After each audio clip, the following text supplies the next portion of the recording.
Welcome, Greek U Nation, to episode number 626 of the Fraternity Foodie Podcast. I'm your host, Dr. Mike Ayalon, CEO of Greek University. I'm a speaker and an author. Our 9th book just came out. It's called From Letters to Leaders, The Legacy of Service. So go and pick up that book on Amazon today. We call these episodes the Fraternity Foodie Podcast because there is nothing like great food to bring college students together. Fun fact, today's college students are all about jobs and careers. So if you're not building jobs and careers into your brotherhood or your sisterhood or your organization in college, you are missing the boat. It should be a part of your events for brotherhood and sisterhood. It should be a part of your recruitment efforts because that's what other students on college want. And you can use it as a tool to engage your senior members who are getting ready to get into the workforce. And if you're not, I'm telling you, you are missing the boat. It is critical you make that a part of your organization's blueprint and plan. So let's talk more about this concept on today's episode. C Synergy was founded by Mark Langford. He's a Harvard MBA with 30 years of building and working with startups through Fortune 500 companies from Main Street to Wall Street, both domestically and abroad. He transitioned out of the corporate world in 2013 to help others to identify and live their purpose, tap inner knowing, and to release limiting beliefs in order to restore clarity, joy, and happiness to their lives and careers. He mentors and supports those who feel unfulfilled, challenged, or uncertain of their next steps using a phenomenal set of career improvement tools and techniques, such as the Career Reboot System that he personally developed. I am super excited. Welcome to the show, Mark. Well, thanks, Mike, and greetings to your audience, the Greek University folks out there. Hey, we love having you on the show. I'm actually live in Las Vegas at the Association of Fraternity and Sorority Advisors annual meeting with about 1,200 of my closest friends. So it's a good time here in Las Vegas for sure. Yeah, put a bet on red for me tonight. All right. I'm going to put a bet on red. If I hit, I'll let you know, okay? Now, let's get into this because, you have so much to help our college students with. You talk openly about that quiet voice that many professionals will hear, that sense that they were meant for something much more in life. So when in your career did you first hear that voice, and what opened the door to pivoting across 8 different industries without any fear? Yeah, I love that question. So it was less a voice than an intuition. And that was always there with me. I just didn't recognize it. So, as a kid, I was the one, raking lawns, painting houses, fixing stuff. And I was the consummate entrepreneur. And along the way, that kind of I got talked out of it, and so the voice kind of took a back seat because everybody said, oh, you should go to business school and climb the corporate ladder and make lots of money and get stock options, all that good stuff. And so I just suppressed the voice or the intuition. And so I finally came around to it when I started working with a coach, and because I spent 30 years as a corporate nomad, I call it, because I went through 8 different industries. I started on Wall Street, went to management consulting, telecommunications, government, health and wellness, entertainment. And it was like this disparate list of companies, which, I got really good at interviewing, which is part of what I'll talk about today, but I could never find what I wanted. So I sat down with a coach and I got brutally honest with my wants and needs and stripped away all the limiting beliefs. And I started looking at what I really wanted to do. And it was teaching and coaching. And it was like, that's when I stepped out. It took some confidence and some clarity, but that's when I moved about 12 years ago. Yeah, I love that. And really, you need to be doing what you're passionate about. There's no question. If you really want to reach kind of that upper level echelon of whatever industry you're in. I went to school for accounting. And I always, my dad said that was the field for me because you'll always have a job and you'll make money. And both of those things are absolutely true, by the way. However, I got into it and doing debits and credits all day. I'm like, this is awful. I mean, I'm sitting in a room with no sunlight, no windows, and I'm crunching debits and credits all day. Are you kidding me? There's no creativity to it. There's nothing. And I felt that my creativity was like dying on the vine. And I said, I got to get out of this. Absolutely. And I found my niche within companies, which is like startup skunk works within a large organization, which I got to, express my creative freedom. And that's as good as it got, I was Yeah. working 9 to 5 because it was a big company, but I was working with the creative aspect of it, but it still wasn't satisfying my needs, until I figured out that I need to work for myself. Yeah, yeah, absolutely. Yeah, I mean, entrepreneurship is just absolutely so rewarding. So I totally get that. And what's interesting about you is you worked on Wall Street. You Yeah. pioneered IPTV in Switzerland. You launched HD platforms. You've Yeah. scaled startups. You've built 3 companies of your own. What through line connects all of these wildly different chapters in your life?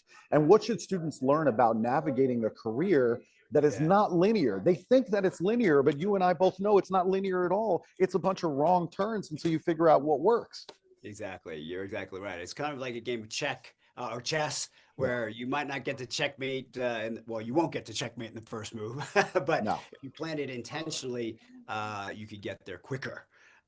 So I will tell you that curiosity was the baseline for me. It was always like, what else can I learn? I always wanted to learn more, and I get I stagnate if I stay in something too long. It's like, what else can I do? What else can I do? Although I gotta tell you, with the coaching, what's really great about this is it's always different. People new things to me. I wake up and I go like, I want to coach today.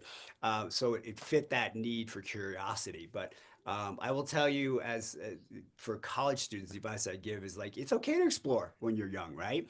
And your career is absolutely fine earlier in life, and you get a lot of experience from it, and you get to figure out what you love, what you hate, and what you want, what you don't want. And it kind of gives you data points to figure it out. So I'm all for exploring early on, and honestly, it's a lot easier to do that now than when I was back in the corporate world, because back then it was like you had to stay for 30 years, otherwise you were a job hopper. And now it's like if you stay more than 2 or 3 years, they say, "What's wrong with you? Are you dead wood?" So it's that the environment is much more conducive to moving around these days, and so you can, right? And so yeah, learn, go for it. Yeah, I totally agree. I mean, I'm a lifelong learner. Just recently completed my doctorate and published a dissertation in Yeah. January. So at age 50, right? So, I mean, you absolutely should be a lifelong learner and try to figure out what else you can do, how you can be multifaceted Hmm. in life, in your education, in your experience, et cetera. All of these things are super important to success. Now, the graduates today that I'm, reaching out to and speaking with, they're really overwhelmed. Why? Yeah. Well, they're overwhelmed because they have a ton of debt from college. There's a lot of uncertainty right now in terms of our economy. There's a lot of what I would call job market noise out there. Maybe thinking about how is AI going to be taking people's jobs away. So if a student only had 30 days in order to reboot and position themselves for a great first job, what would that mandatory checklist look Yeah. like? Yeah. So my coaching is in 3 phases, and this is I'll give you the phases: clarity, differentiation, execution, right? Mhm. And you want to have certain things in each of those so that you can hit the ground. Well, first sit down and figure out what do you want to have, what do you want to do, who do you want to be? Like literally, and it's funny because I ask people, my clients, this question, and they go, "Oh, I really don't know." And you think, "Well, I'm a genie in a bottle giving you all these wishes," and they can't think of what they want, right? So number one, figure that out, like, and write it down. If you know how to do that, then set up a project in Claude or ChatGPT, and just literally do a stream of consciousness, do a dictate with MS Word or Pages or something else like that, and just talk, right? Upload that to your project. The project is where you pay $20 a month, but it is so worth it because it gets to know you and you're training a little bit. And then you have dialogue with it. You say, like, well, given my interests and what I want and everything else like that, what would fit me, right? So you can actually have a dialogue and it'll give you some ideas rather than you sitting there trying to figure out yourself. Like this has, you have access to the open internet, use it, right? Mhm. And train it to who you are so it could give you some really relevant points. Okay, step one, you're clear. Step two, you got to differentiate. Got to go above and beyond. You got to stand out. You got to look different than your competition. Otherwise, you're going to be the runner-up every time, and that sucks. So, some of the things you need to do is have a great resume. Top 30% needs to tell me everything you need to know about you. Why? Because Hiring manager get between 6 and 60 seconds of consideration. No more. Trust me, I have been a hiring manager. 500 resumes on my desk. Now I got the ATS, the applicant tracking system you got to face and everything else like that. You got to tell them who you are right away. And you got to get to the hiring manager, which we'll talk about in the execution. Love it. Second, you got a great LinkedIn profile, right? Don't just tell me what you did in the about section. It's about you. Tell me something about you. Make yourself colorful. Like, wow, I should know this person. Your title under in your headline it has 220 characters. Use them, right? Tell me your value proposition. Separated by the up and down symbol, right? Just like little value propositions, because it's a highly searchable field and people can find you that way. And even your background banner picture, you should have some text in it. So I come in, I know exactly what your value proposition is, what you do, what you love, and what what you can help me accomplish. And this will create some pull marketing, right? Instead of you pushing your resume out, you're actually getting found, right? Kind of thing.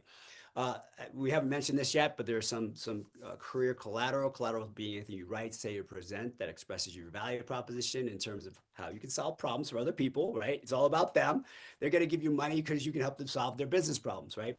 So in addition to the resume and LinkedIn, you can do something that's called a professional dossier, right? One pager tells me who you are, what you did, how you solve problems, core competencies, and it just gives me more flavor about who you are. Resume tells you what you did, who you did it with. This thing tells me more about you as a professional and what I'm going to get from you and your secret sauce and your superpowers, right? So you get this, and number one, it just gives more eyeball time, right? I got more to look at, right? Second, it gives more flavor about who you are. It's like, wow, this person's different. And third, it's creative, right? It's wow, I've never seen this before, and it gets you in the yes pile Yeah, more easily. I love I would that. create a skills mind map. It's a graphical representation of everything you do. Visual, so you take it in faster, it's categorized, gets to meaningful conversations faster. In interviews and networking, you give them this sheet of paper, shows me graphically everything you do. And again, it doesn't have to be your functional professional experience because you're young, you don't have that much. It's about your skills, like group them out. So now when I see it's like a menu at a restaurant and I say, tell me, Mike, tell me more about this, right? Now you're talking about something I'm interested in rather than you pitching shit and hoping something that's going to stick, right?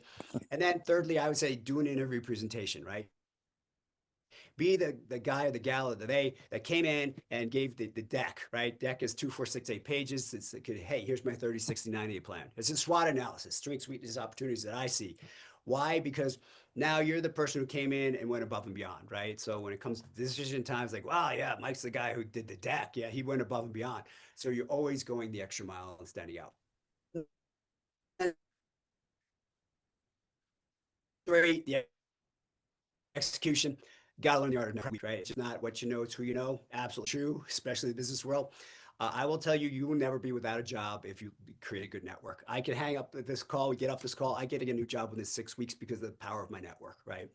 And so you want to practice that and learn what to say, how to say it, and the more you do it, you better get. And then finally, interview skills, right? You got to sit down, you got to close the deal, right? You got to be the person that's going to get the offer. So we talked about the interview presentation. You got to have a great opening statement. Why? Because studies show that you have this 33% of hiring managers make the decision in the first 90 seconds. It's crazy, right?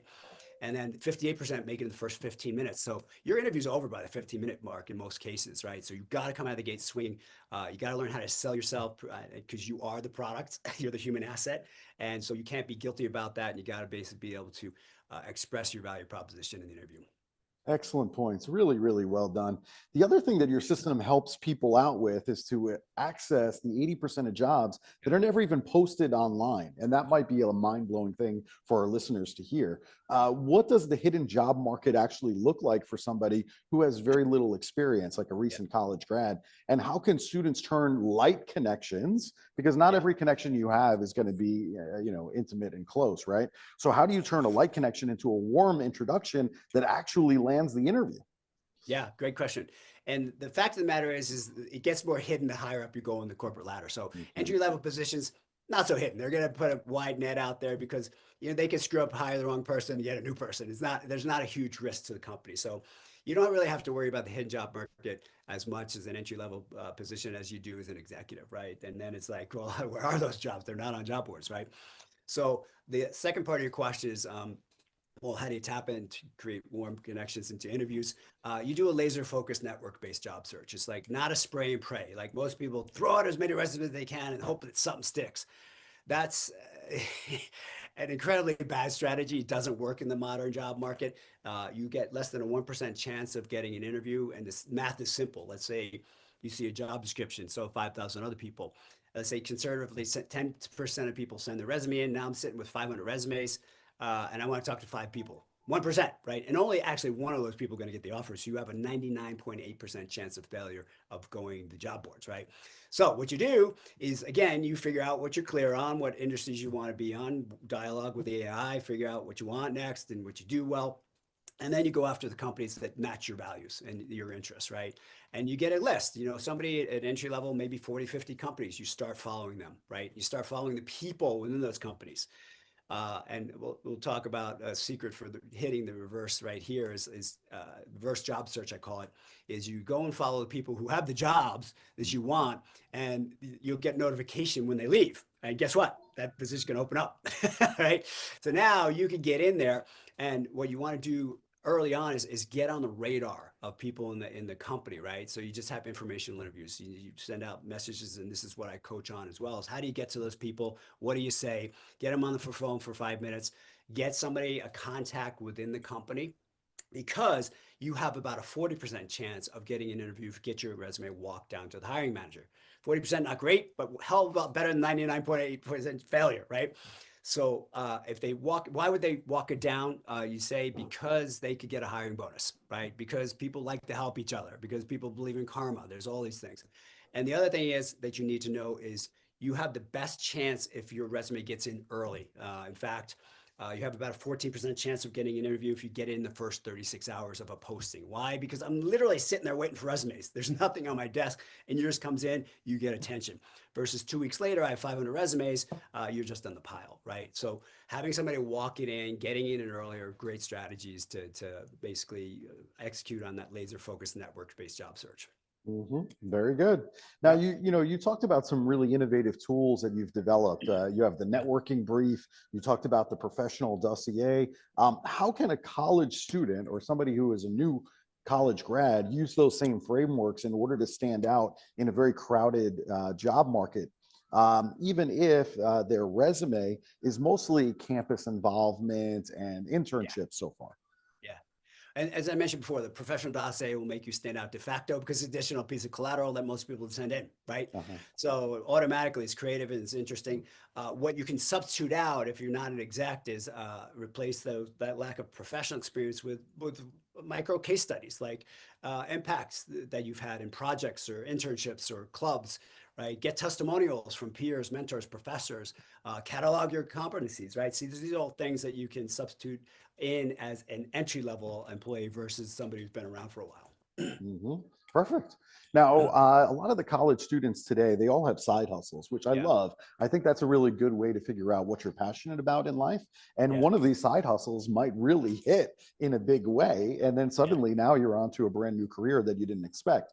And yeah, you have this side hustle finder. It evaluates 47 dimensions yeah, of somebody's life before matching opportunities. So, right. what are the top 3 reasons students will fail at a side hustle? And Yeah. how can they avoid picking something that burns them out or really just wastes a lot of their time? Yeah, so let me give you a quick background. It's called sidehustlefinder.app, and it's going to be ready literally in the next week or two. I'm launching that because as a career coach, what I see coming is a huge displacement. The economy is not as great as some people say it is. hmm I can tell you that just from when I'm getting feedback on the marketplace. AI is going to displace between whatever percent you believe, 3 and 50% of the population. So it's a really good idea to be an entrepreneur, right? At this point in time in life, because you make your own money, right? And you give a man a fish he eats for a day, give a woman a fish she eats for a lifetime kind of thing, right? So basically what I want to do is if you have that side hustle, which is great because if times get even worse, you can make some money, right? So, reasons for failure. One, time reality disconnect. College students massively underestimate the time requirements. They've never managed a priority at this scale. They think, well, 10 hours a week, is what I could use. And then, but they forget about midterms and finals and group projects that are going to interrupt the schedule, right? They have social obligations, networking events, sports teams, club commitments. And that's just the mental energy of depleting from your cognitive demands, right? And then, um, there is a ramp between college thinking and entrepreneur thinking, right? For example, I started a business at business school. I hadn't realized how much how taxed it would be. It was a printing business. It was laser printing while everybody had inkjet. And people were knocking on my door literally all times of the day, disturbing me, saying, hey, can you print this for me, right? Uh, I made money and I was exemplifying the business mindset, but it was overwhelming, right? So number one, find something you could do in your free time, like when you have extra time. Freelance writing, online tutoring, digital product sales. These are all things you could just take 10 minutes to do and not have somebody knocking on your door in the middle of the night. Versus, anything where you're doing event-based or something that's going to require daily operational mindset or something else like that. So that's number one, is the time disconnect. Two, the startup capital issue. All my parents will pay for that, take care of it. They overestimate their access to capital because maybe they've never been told by their family, or they underestimate the true costs of what's going to do cost for a business because they've never done it before, or they confuse low startup costs with low operating costs, two different things, right? Or they don't factor in that they're going to pay top price even for wholesale products because they don't have any bulk disc. They don't have credit history, negotiating power, all that kind of stuff that comes later in life. So basically, there is that whole mirage about, have access to capital. And then third, the passion project trap. This is like, oh, I'm going to do something I really love. I'm going to open a cafe, and they romanticize about having their own boutique or social media consulting. And it's oversaturated. Everybody's doing that, right? And hobbies that have terrible economics. So handmade craft, photography is like, they just don't earn that much, right? There's not much margin. Or they're unclear on how they're going to monetize their social dream. There's no revenue model behind it. Or, there's skills that they've learned but haven't mastered, right? So there's all these things. And the brutal truth is basically they don't have the marketing expertise that commands the premium pricing that they want to get. So what I developed is a 47-point factoring to figure out their side hustle that forces reality testing. There's no checkbox for, I'll make it work somehow. It surfaces the hidden constraints like family expectations, financial aid implications, visa restrictions, stuff like that. It matches the lifestyle which you're at, not just your skills, but your life cycle circumstances, right? And it prevents you from romanticizing your passion into that. Well, that sounds cool, into like, yeah, this is what the real constraints are. I think that tool is going to be extremely helpful for our listeners, no doubt about that. The other thing that I'm a little bit concerned about is when I work with college students is that they don't have that confidence yet. And I can see that they're really struggling. You say that your clients come to you anxious, unclear, frustrated, and then they leave your sessions with clarity and momentum. So what are some of those confidence building habits that young professionals can start right now in order to avoid early career burnout? Yeah. Good boundaries. I have an exercise called the power of no, right? It's how you say no diplomatically. It's not like, oh, am I going to do it? It's like how you can say it like, well, yeah, I can't get to it this week, but next week, and suddenly it goes away in that next week or anything else like that. But basically, there are a bunch of strategies to say no diplomatically, right? And companies are absolutely notorious, Mike, as you probably know, for you give them a hand, they'll take an arm. Give them an arm to take your torso kind of thing, right?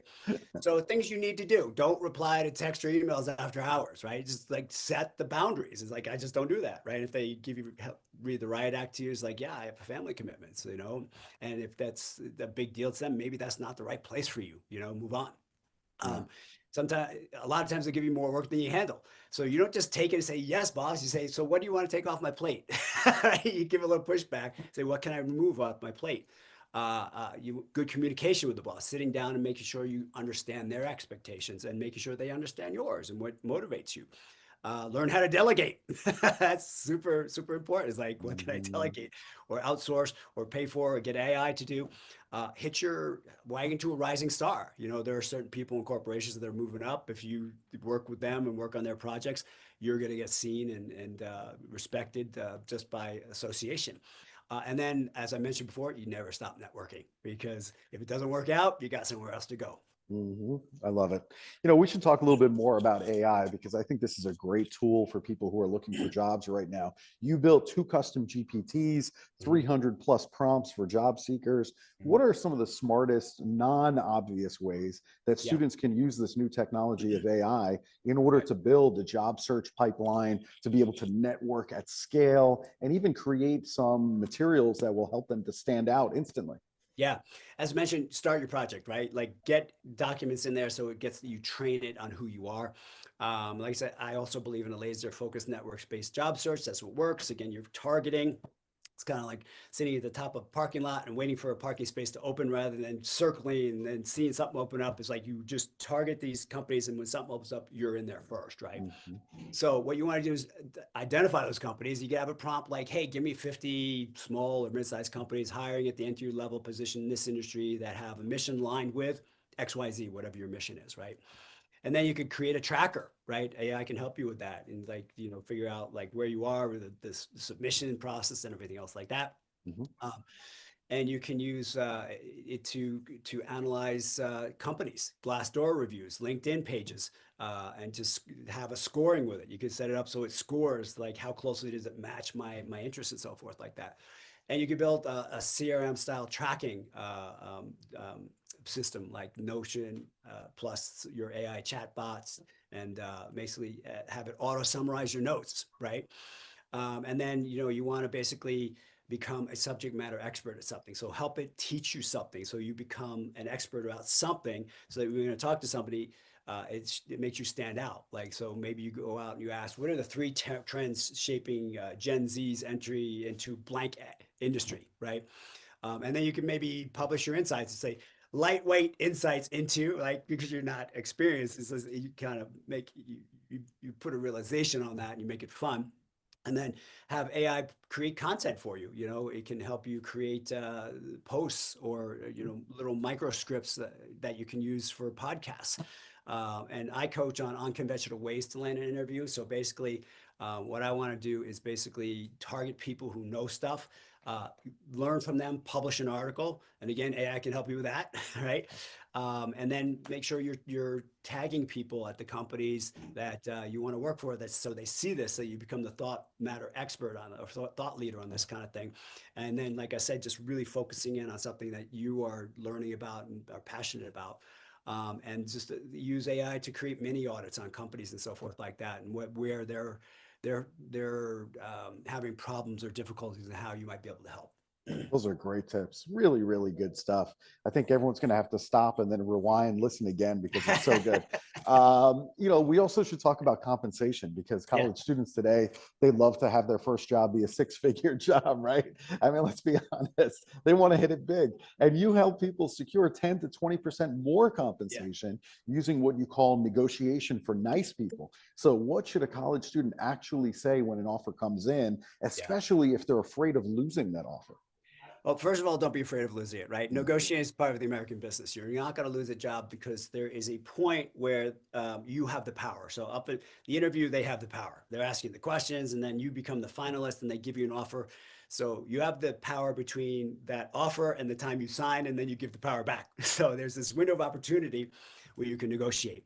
And what you need to know, Mike, is that 83% of people ask more, get more. It doesn't necessarily have to be just baseline compensation. It could be an accelerated performance review. Review me at 6 months instead of 12. This way you get your raise faster. It could be a signing bonus. It could be stock options. It could be paid time off. I even got points on my mortgage once, and that's a more advanced negotiating strategy for relocation. But basically, there are all sorts of hidden things that a company will negotiate on. And quite frankly, I want to hear them say this phrase. That's a little bit more than we are looking to pay. Why? Because that means you haven't left money on the table. If you hear, yeah, we could work with that, uh, then because they usually ask your salary requirements first, and Right. there's a game behind that as well. It's like you want to give them a range. It needs to be a weird number, so it sounds like you know your value.